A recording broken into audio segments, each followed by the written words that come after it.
With people lounging at cafes and watching the traffic go by, at first glance it seems that despite the unrest gripping Syria, things are calm in Homs. But it becomes clear why. The heavy security presence monitoring all the major roads here. The locals have witnessed horrors that won't be easy to forget, in a city where dozens have been killed over the past few months. These women are crying over one such death, a soldier who was kidnapped, mutilated, then murdered.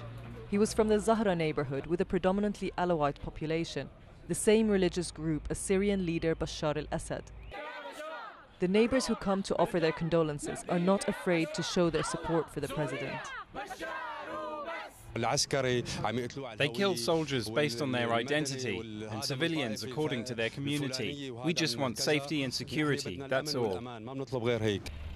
The authorities blame these deaths on armed groups who they accuse of having ulterior motives beyond just the fall of the regime, to incite a sectarian war between the Sunni majority and the minority Alawites who follow a branch of Shiite Islam. Homs would be a perfect scene for such a scenario. In recent weeks, this city has been a focus of sectarian strife. At the General Hospital, the extent of the violence is plain to see. 3 refrigerated trucks serving the hospital morgue stand at the entrance. Laid on the ground are 80 bodies, unclaimed and impossible to identify. The medical examiner has been keeping count of the killings. 200 murdered in October, 250 in November. Some corpses were so burnt that we couldn't determine the cause of the death. Other victims were found with their hands and feet bound together with a rope around their neck.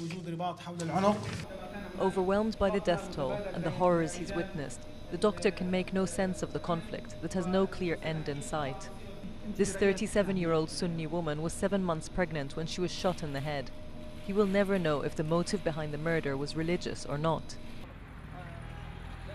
Some Alawites from Homs point the finger at what they call armed gang areas, such as the Sunni neighborhood of Bab Omar. They want a religious war, a sectarian war. So far it can be controlled. But if it continues like this, it will explode. The officers who accompanied us during the filming of this report allowed us to get close to these nearby Sunni areas. They say it would be too dangerous for them to go ahead and surround it. At night, these areas resemble war zones with machine guns fired and rockets launched. Life in the city of Homs is still far from normal.